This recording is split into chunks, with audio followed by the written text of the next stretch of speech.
Too Sweet Wrestling Podcast. Ladies and gentlemen, welcome back. It is Wednesday, and it is a special Extreme Rules edition of the Too Sweet Wrestling Podcast, episode 26. Yes, indeed. Today, we're talking about Extreme Rules. We're about to get right on into it. I'm not going to waste any more time. First, I'm going to do a little bit of house cleaning. You can find me on Twitter at OMGCoreyB and at 2SweetPod. That's the number 2SweetPod.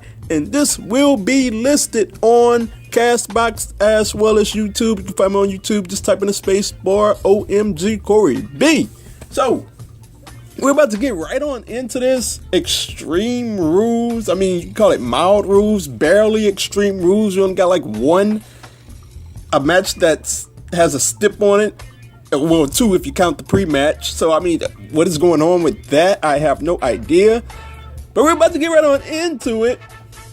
The way I have this set up, I'm going to do the tag matches with the tag matches, the women championship matches with the women championship matches, the mid-card championships with the mid-card championships, and you get it.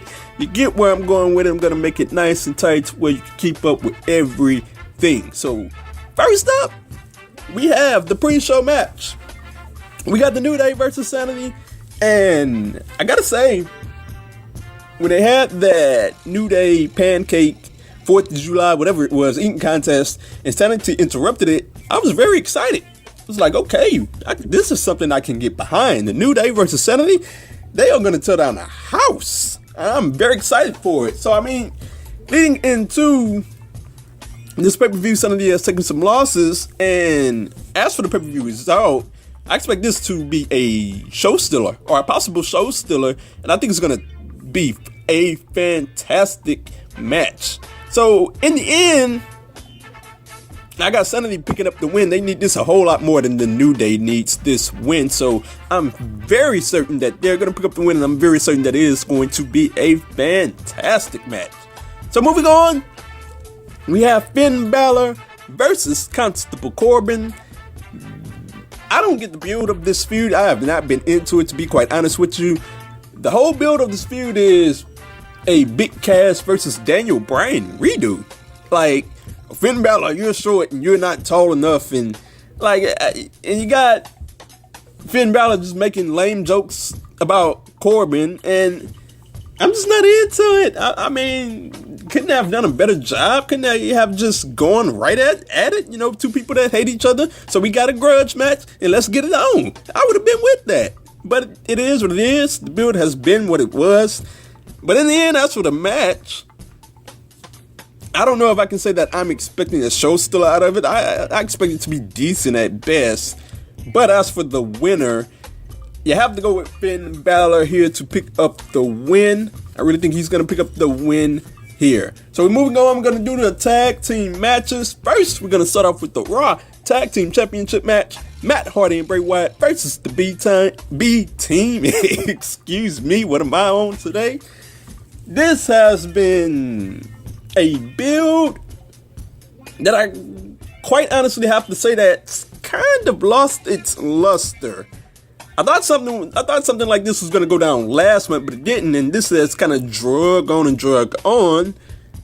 and it's kind of lost its luster. But we had the B Team doing their impressions of Matt Hardy and Bray Wyatt. I gotta admit, when they started off, it was pretty funny. To be more specific, it's really funny to see Bo doing Bray Wyatt, because I got a bigger brother, and I for whatever reason, I just relate to those guys. It's like those guys are in a rivalry, and Bo is mocking his bigger brother, and I just find that to be so funny. But I like the B Team, but at the end of the day, it just feels like they've gotten all of these fluky wins, and it feels like they're just here to get lucky just to lose at the pay-per-view. So as for the match, I expect it to be a viable match. I don't expect it to be a bad match. It's not a thing to where I'm going to not watch or go somewhere else when the match is coming on. I expect it to be a good match, but I think the result is in hand, and that is Matt Hardy and Bray Wyatt picking up the victory and retaining the Tag Team Championship titles at Extreme Rules. We'll see what goes on with both teams. I'm interested to see what happens next. Obviously, the Revival should be next in line for a title match. I'm interested to see what happens there. So moving on, we have the SmackDown Tag Team Championships up on the line. We have Team Hell No versus the Bludgeon Brothers. Kane and Daniel Bryan came back together, reunited some weeks ago. And I gotta say, Kane came out and he cleared house, and him and Daniel Bryan reunited. And it's like, I know a lot of people loved it. Everybody was excited. And, I was just sitting there like, I don't mind it. I don't hate it whatsoever. But Kane and Daniel Bryan, I've seen this before. It's not a thing to where it's a huge thing coming back together. Like, say when the Shield came back together, that was a pretty big thing. Even though I wasn't really into them reforming, I gotta admit, it was a pretty huge deal to see the Shield reform again. To see Team Hell No reform again, it's like, okay, whatever. We'll see how it turns out. But they are up against the Bludgeon Brothers. And the Bludgeon Brothers have lost a little bit of steam, if you ask me, but I still like them very much. I think it's going to be a hard-hitting match. Got Daniel Bryan in there. He's going to fly around. And Kane can move around pretty decently still as well. So I expect a really good match here. But as for the result, I got to go with the Bludgeon Brothers here, because the biggest reason being, SummerSlam is next month. You cannot tell me that Daniel Bryan at SummerSlam will be involved in a tag match with Kane at the second biggest show of the year, with his contract coming up in September. Look, you gotta get a big match out of Daniel Bryan. We're on the slow build to Daniel Bryan versus The Miz already, so that has to happen at SummerSlam, or else WWE has failed us big time. So at the end of the day, the Bludgeon Brothers win here. Maybe The Miz gets involved and causes Team Hell No the victory, and that's how we get on our way to Daniel Bryan and The Miz. I don't know. But at the end of the day, the Bludgeon Brothers will win. So moving on, we have the Steel Cage match. Braun Strowman versus Kevin Owens. And this build right here, I gotta say, wimpy Kevin Owens just doesn't do it for me. I don't know if it's just me or whatever, or maybe I'm just being too hard on the situation, but like I said on my Raw review, I want the Kevin Owens back that was powerbombing Machine Gun Kelly off the stage. Give me that guy back, the deranged psycho prize fighter that's just crazy like this because he has to do it for his family. I want that character back. That was interesting. That was the Kevin Owens where I was like, okay, this guy could be the star of the company. He could be the top guy, not just a guy that's really good, which is what he is right now. He's just a guy that's really good, and they have him playing this wimpy role against Braun Strowman, and it's got quite old, to be quite honest with you. In the build itself, first they hate each other, and then they're tag partners, and then Braun is flipping over a car, and then he's pushing Kevin Owens over in a porta potty, and they got the porta potty chant going, which was pretty funny. That was the only thing that was pretty funny about this feud.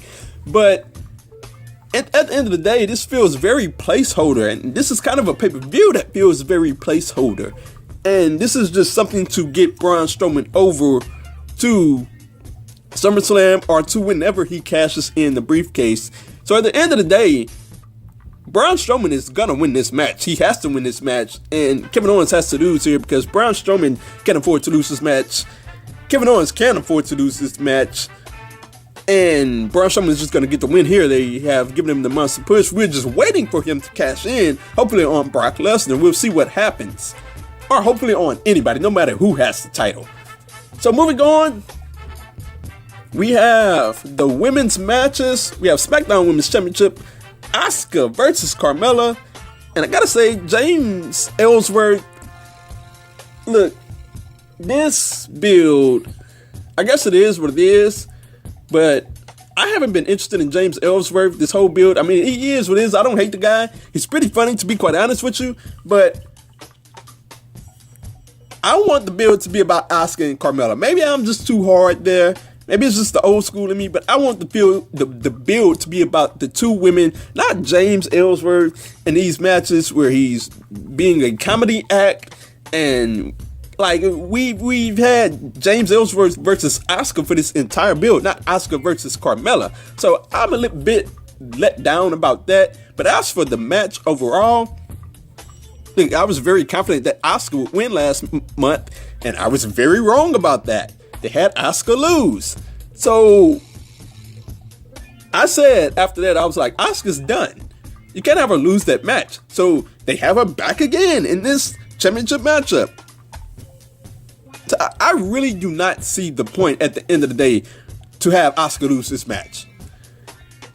Carmella has gotten the upper hand. She's got the upper hand on the Go Home show. She's gotten the upper hand for months now.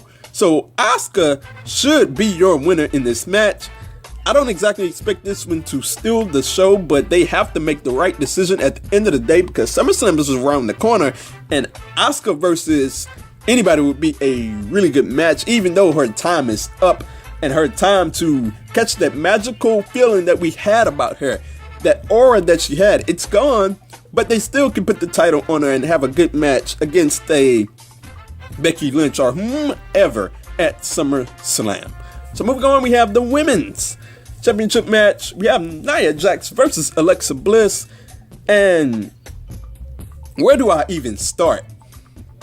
I mean, I can start with Nia Jax. She is, like I said months ago, she's the female Big Show. Like, they're turning their face, they're turning their heel, they're turning their face, heel, and like, she's back to being a face again. Like, how do you expect me to respond to her when I don't even know if she's a face or a heel in this feud? So, as I mentioned before, with Asuka facing off with James Ellsworth, this feud has been very much about the friends in this feud. Like, Mickie James is Alexa Bliss's friend, and Ronda Rousey's friend Natalya has been teaming with Nia Jax, and it's been about them being in the feud. And there's been a little bit more of a personal element to this Women's Championship feud than the SmackDown Women's Championship feud, to which I can very much appreciate.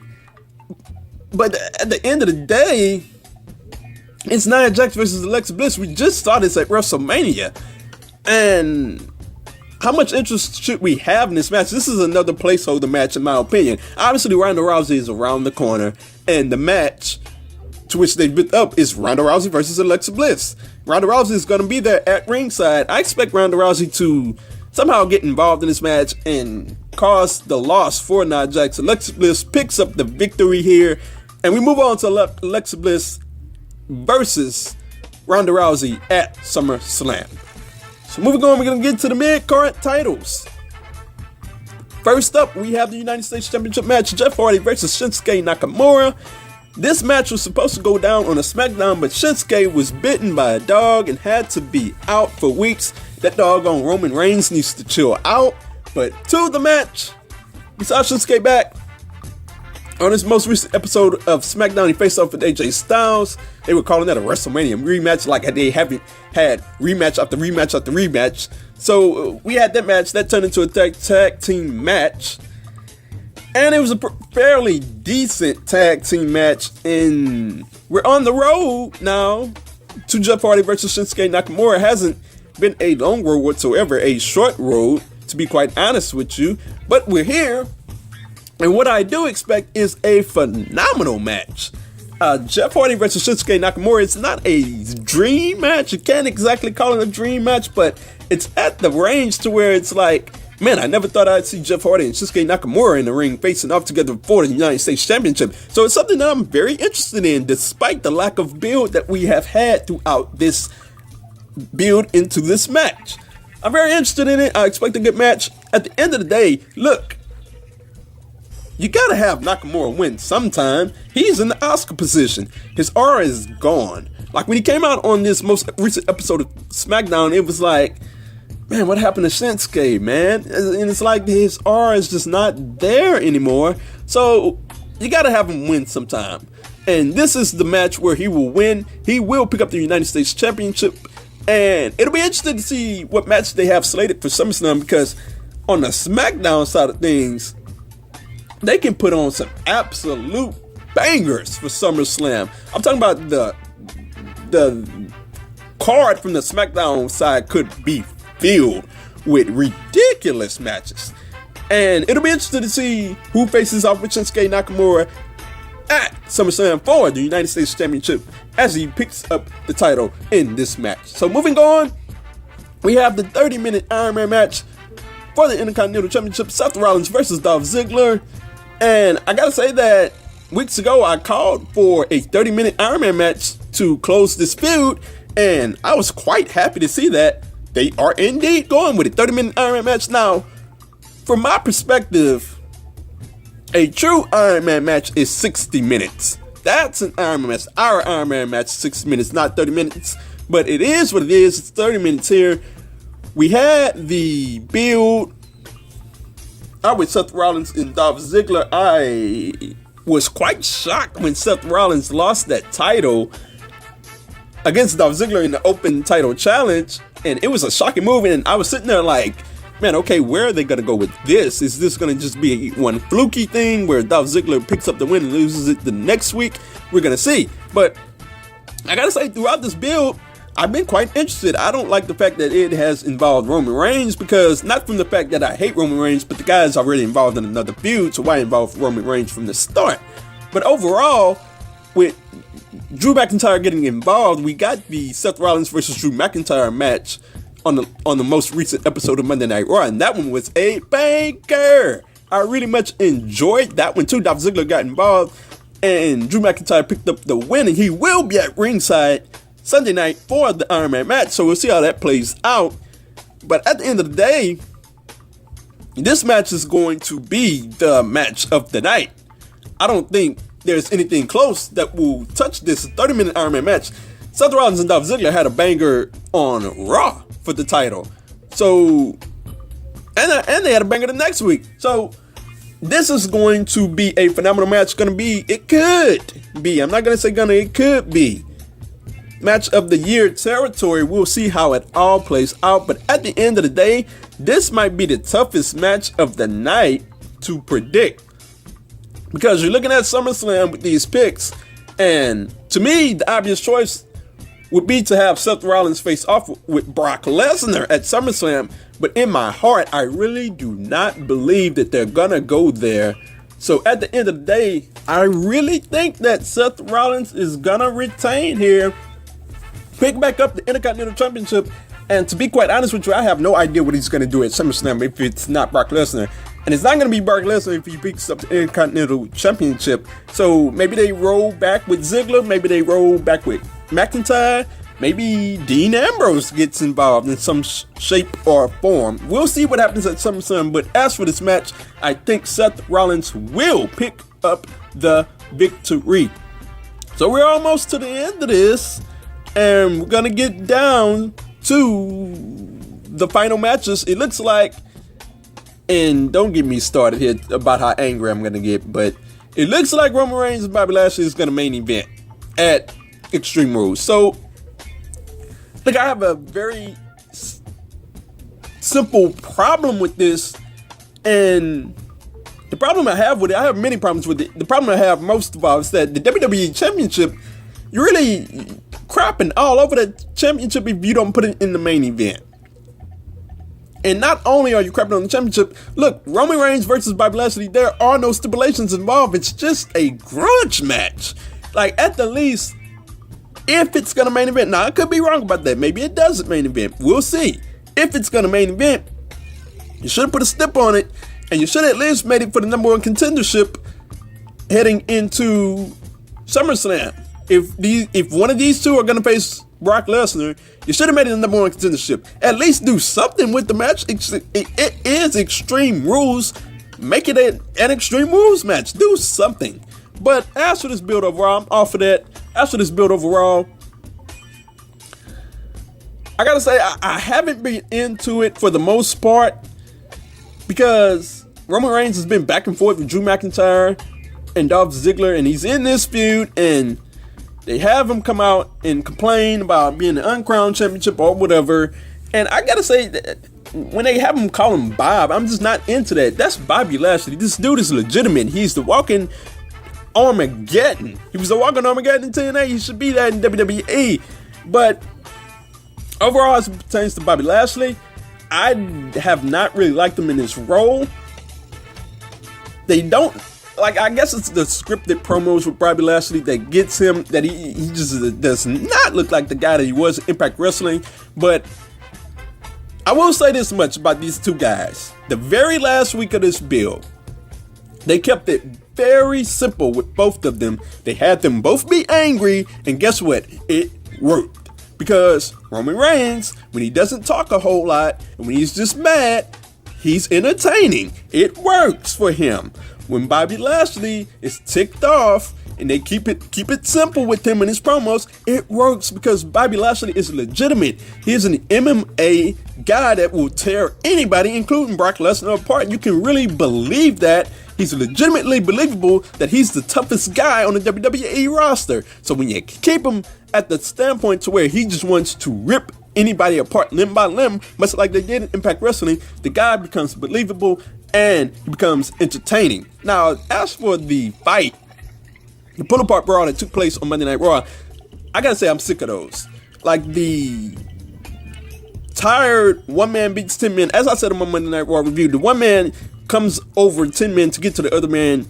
Pull-apart brawls are kind of old. Now, it was fairly decent, but it went on. The problem with it was that it went on for way too long. Way too long. But as for this match overall, look, I have no idea what's gonna happen. Now, I know I can have my result, but as for the crowd response, like, you know how these Roman Reigns matches have gone. I've called how they would have gone with Jinder Mahal and with Brock Lesnar. I knew what the crowd was going to do. Now, I'll be honest with you. I don't know what the crowd is going to do in this match, but you know the crowd, there's a vocal, I won't even say minority, there's a vocal majority that does not like Roman Reigns and the way that they're building Roman Reigns, and they have valid points. So the crowd is going to be heard here. Now, will they crap on the match like Mahal and Lesnar? I don't know, because Lashley is in this, and they did a horrible job with Lashley and the Bobby Lashley sisters thing. He's lost a bit of momentum there, not even a bit, a ton of momentum. So it's questionable as to if the crowd will get behind him. We'll see. I really hope that they put forward a hard-hitting Haas match.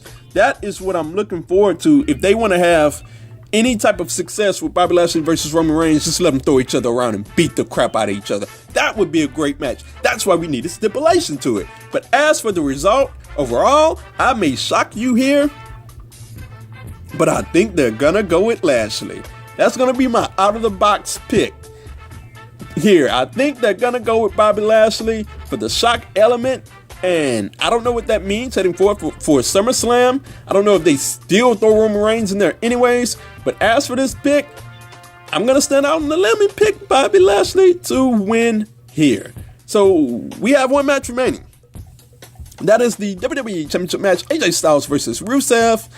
I got to say, how we got here was just the most shocking thing. Probably not the most shocking thing, but quite a big shocker, because I never expected Rusev to win that gauntlet match. Like, when it got down to Rusev and The Miz, I was just sitting there and I was like, man, if they have Rusev win this match, I'm going to lose my mind. Lose my everlasting mind. And I did. When Rusev got that win, I blew up. So this is a placeholder pay-per-view. This feels like a placeholder match, but I got to say, the build, I've enjoyed it very much. They've let Rusev talk for once. This is the guy that I've seen for months on Up, Up, Down, Down that just has a huge personality, a funny personality. For once, they let him talk throughout the majority of a feud, not have Aiden English talk for him. Not that I have anything against Aiden English, but Rusev is a great personality and it needs to be shown on TV. And they've done it throughout the build to this feud, and they've done an excellent job in doing so. So I've been excited with this build. I'm looking forward to this match. AJ Styles is going to bring it. Rusev is going to bring it. It's going to be a phenomenal match. Could be the second best match of the night, third best match of the night, somewhere in there. I'm very much looking forward to it. But as for the result, I don't think it's in any question whatsoever. I think AJ Styles is going to pick up the victory here. He's going to head off to SummerSlam for a big match, to which, I mean, hey, the only conceivable match here is AJ Styles versus Samoa Joe at SummerSlam. If I'm thinking about it right now, Nakamura is out. Daniel Bryan, I think, is going to be with The Miz. So it has to be Samoa Joe. I think it's going to be AJ Styles and Samoa Joe versus Samoa Joe at SummerSlam as he picks up the victory here at Extreme Rules. I hope they do something meaningful with Rusev as well. So that's the end of this Extreme Rules preview and predictions.